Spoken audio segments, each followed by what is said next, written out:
Апошнія словы Романа Пратасевича ў судзе. Лукашенко лятае на верталёце з сабакам і колем. І памёр мужны праваслаўны святар, які асудзіў гвалт сілавікоў. Вітаем, сябры! Гэта наша ніва і галоўныя навіны сённяшняга дня, а таксама агляд галоўных падзей вялікіх выходных. Працягваецца суд па справе нехта. Сёння Роман Пратасевич выступіў з апошнім словам. Ён папрасіў не пазбаўляць яго волі, заявіўшы, цытата: «Мною проста скарысталіся спачатку ў Вільні, а потым у Варшаве, а потым проста выкінулі, здаўшы беларускім уладам».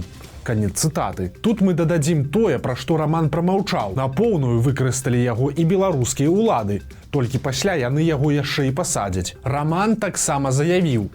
Ён адкрыта прызнае палітычную паразу і адказнасць. Цяпер ён знайшоў новы сэнс жыцця. Гэта сям'я. Тут нагадаем, што Пратасевич ажаніўся падчас знаходжання пад хатнім арыштам. І зараз ён паведаміў суддзі, што вельмі хоча пабудаваць паўнавартасную ячэйку грамадства тут, у Беларусі. Прысуд Роману Пратасевичу вынесуць 3 мая. Пракурор патрабуе для яго 10 гадоў калоніі. Для Сцяпана Пуцілы і Яна Рудзіка, якіх судзяць завочна, па 20 і 19 гадоў адпаведна.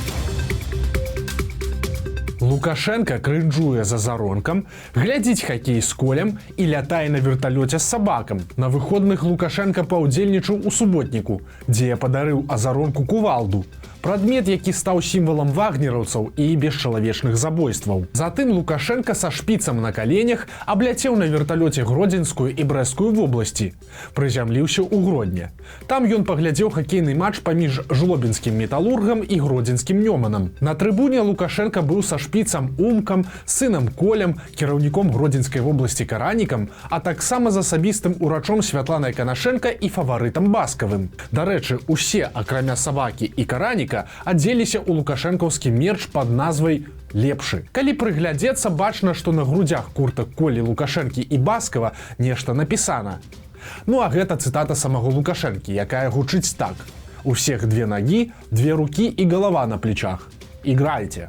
У матчы перамог Металург і стаў чэмпіёнам Беларусі. Хакейны кубак гульцам уручаў сам Лукашенко, а медалі хакеістам, сярод іншых, вешаў на шыі яго малодшы сын Коля. Пасля гульні Лукашенко накіраваўся ў Гродзенскі аблвыканкам, дзе правёў нараду з мясцовымі чыноўнікамі. Затым ён разам з сынам Мікалаем, чыноўнікамі і аховай прайшоўся па вечаровым Гродні.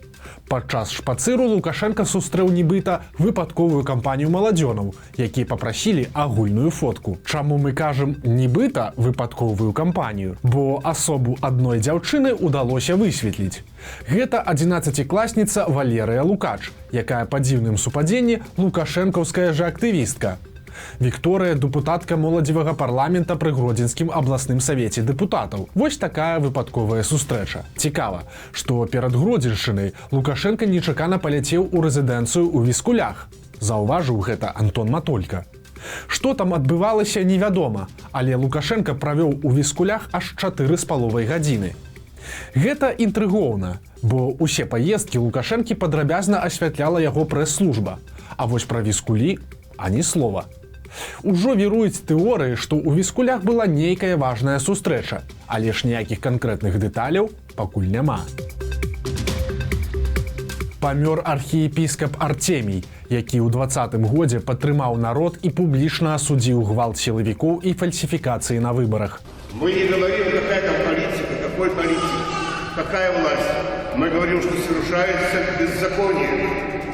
Наши люди превратились в зверей и терзают своих же братьев. К нам, священникам, приходят, рассказывают с на глазах, что с моей дочкой делают. К нам приходят, рассказывают пожилые люди. На лавочке сидели, а их избили, унизили. Они жизнь заболели за наше отечество. І множество таких примеров. До 21-го года Артемій кіраваў Гродзенскай епархіяй, але яму не даравалі смелых выказванняў, пазбавілі служэння і адправілі на пенсію. Апошнім часам святар цяжка хварэў. У ноч з 21 на 22 красавіка ён пайшоў жыцця. Пахавалі Артемія ў Мінску, на чыжоўскіх могілках. Але і тут не абышлося без сілавікоў. Напэўна, баяліся, што прыйдуць людзі з нацыянальнай сімволікай. Пахавальную працэсію ўзначальвала міліцэйская машына. Таксама каля ўезда на могілкі працэсію сустракалі міліцыянты ў форме. Развітальную цырымонію каля труны правёў сам мітрапаліт Веньямін. Архіепіскапу Артемію было 70 гадоў. Сі Цзіньпін пагаварыў па тэлефоне з Уладзімірам Зяленскім. Гэта першая іх размова пасля пачатку вайны. Зяленскі назваў яе працяглай і змястоўнай і выказаў спадзеў на развіццё двухбаковых стасункаў з Кітаем. Кітай накіруе свайго прадстаўніка ва ўкраіну для кансультацыяў. А Зяленскі прыняў рашэнне прызначыць новага амбасадара Украіны ў Кітаі. Папярэдні памёр у лютым 21 года, а новага з таго часу не было. Тым часам украінскія памежнікі працягваюць троліць сваіх беларускіх калег. Раней яны паставілі вялікі экран і круцілі фільм, дзе паказвалі жахі вайны. Цяпер украінцы ўключаюць на поўную гукі паветранай трывогі. Навошта? Украінскія памежнікі тлумачаць гэта так. Каб суседзі, якія да гэтага часу не вызначыліся, на чым яны баку, усё ж зразумелі, што калі ўдзень ці ўначы трывога гучыць па некалькі разоў, гэта сапраўды страшна.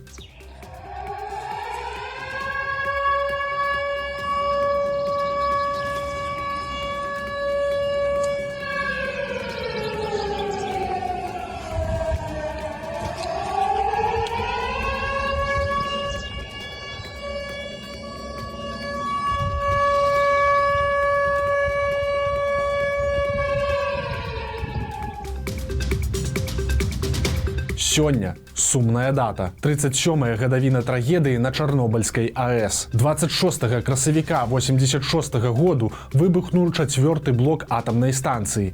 Ад наступстваў шмат пацярпела і Беларусь. З 1989 году ў Мінску праходзіла мемарыяльнае шэсце «Чарнобыльскі шлях». Але ўжо другі год акцыі ў Беларусі не праводзяць, бо зразумела, што гэта прамы шлях за краты. Але тэма ядзернай небяспекі ў Беларусі актуальная як ніколі. Улады пабудавалі сваю АЭС у Астраўцы і цяпер выбіраюць месца, дзе будуць захоўвацца радыёактыўныя адкіды. Адно з магчымых месцаў для ядзернага магільніка – тэрыторыі, забруджаныя пасля аварыі ў Чарнобылі. Але галоўная небяспека не магільнік, а ядзерная зброя, якую Расія хоча размясціць у нашай краіне і якой так радуецца Лукашенка. Беларуская Мінабароны цяпер хваліцца падрыхтоўкай да гэтага. Маўляў, добра упарадкоўваць аб'екты, дзе раней былі падраздзяленні ракетных войскаў стратэгічнага прызначэння. Таксама паведамляецца, што на пачатку красавіка беларускія вайскоўцы навучаліся на палігонах у Расіі. Там ім паказвалі, як трэба працаваць з ядзернымі боепрыпасамі «Іскандэр». Нагадаем, што расійская стратэгічная ядзерная зброя можа з'явіцца ў Беларусі ўжо гэтым летам. У праекце «Ток» выйшла вялікая гутарка з найвядомейшай беларускай актрысай Святланай Зелянкоўскай. Вы можаце памятаць яе па фільму «Анастасія Слуцкая», а таксама па навінах светскага жыцця. Святлана былая жонка галоўнага ляпіса Сергея Міхалка. У інтэрв'ю Зелянкоўская распавяла і пра каханне з Міхалком, і пра іх развод, і пра здымкі Анастасіі Слуцкай, і нават пра тое, як адмовілася дарыць кветкі Лукашэнку. І па сюжэту я павінна была на кані з букетам кветак падскакаць да яго і спрыгнуць з каня і ўручыць яму гэты букет. Вось, я адмовілася. Як вам удалося? Вельмі цяжка, таму што мяне ўгаворвалі і прыехаў нават міністр культуры і яго зам. І яны мяне проста там стаялі надо мной, калі рыхтавалася, макіяж рабілі, грым. І надо мной стаялі і казалі, што ты тут сабе дазваляеш, як ты тут сабе паводзіш, давай, ты павінна. Мы тебе не простим. Спасылка на поўную версію гутаркі ў замацаваным каментары. Тым часам іншая актрыса, удава Уладзіміра Макея Вера Палякова, гучна абураецца. Чым? Аказваецца, Палякову расчароўвае якасць сцэнароў, якія ёй прапануюць. Пра гэта Палякова расказала ў перадачы на СТБ. Маўляў, як аўтары смеюць марнаваць яе каштоўны час. Когда я еще как бы некоторое время заседала в Совете по кинематографии, пока еще там совсем не ушла в театр, да, то иногда читаешь и просто, ну, волосы шевелятся, ну, как вообще человек позволил себе, ну, как он вообще посмел такое подать нам читать и тратить мое время, мое драгоценное время, которое я могу потратить на семью, на детей, вот читая вот это вот безобразие. З'явілася інфармацыя пра чарговага затрыманага адваката. Гэта Алексей Бородко. Ён уваходзіў у склад Мінскай абласной калегіі адвакатаў. Паводле звестак праваабаронцаў, Алексея затрымалі напрыканцы студзеня. Цяпер ён знаходзіцца на Валадарцы. Што інкрымінуюць адвакату, невядома. На мінулым тыдні стала вядома, што Алексея Бородку пазбавілі ліцэнзіі. Беларускія пенсіянеры працягваюць здзіўляць і сумамі сваіх накапленняў, і тым, як лёгка яны аддаюць гэтыя грошы махлярам. Цяпер 69-гадовая жанчына з Мар'інагоркі страціла 157 тысяч рублёў. Гэта 62 тысячы даляраў. Пенсіянерку апрацоўвалі некалькі месяцаў. Махляры прадстаўляліся работнікамі банка. Расказвалі жанчыне, што яе картку хочуць узламаць. У выніку яе пераканалі паставіць на тэлефон праграму выдаленага доступу і паведаміць свае паролі. Пасля грошы зніклі з рахункаў. Следчыя завялі крымінальную справу, але ці знойдуць вінаватых? Пытанне. Ужо вядома, што беларускай пенсіянерцы званілі з мексіканскага нумару. Дарэчы, толькі за 3 месяцы гэтага года махляры падобным чынам развялі на грошы больш за 5 сотень беларусаў. Увечары і ўначы з 23 на 24 красавіка у Беларусі адбылася незвычайная і вельмі рэдкая для нашых краёў з'ява – паўночнае зянне. Фатаграфіі выкладывалі людзі з розных рэгіёнаў Беларусі. Адзначыўся і вядомы астраном і фатограф Віктор Малышчыц, выклаўшы ў сваіх соцсетках цэлую фотасесію. Вось такія навіны. Подписывайтеся, ставьте лайки альбо дизлайки и выказывайте свои заўвагі ў каментарах. И, конечно, читайте нашу Ниву, глядите нашу Ниву и любите Беларусь. Сустрэнемся завтра.